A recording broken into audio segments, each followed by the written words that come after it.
Ish. Dunyoda birodarlar, g'arbiga qarasangiz ham, sharqiga qarasangiz ham katta bir zavodga o'xshab qolgan bu dunyo. Hech kimning bo'sh vaqti yo'q.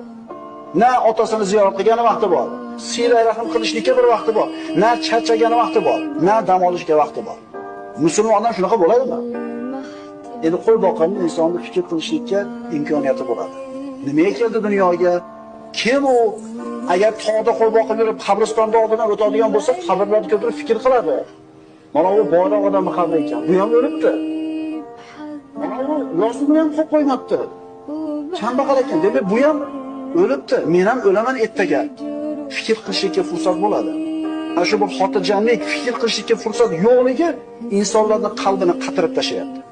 Bunda insonda tinimsiz ish bo'ladi, g'aflat bo'ladi, o'lim kelgunicha dunyo matosiga bo'lgan hirs bo'ladi. Ishlash yaxshi birodarlar, ishlash kerak, ammo uni haddi chegarasi bo'lishi kerak.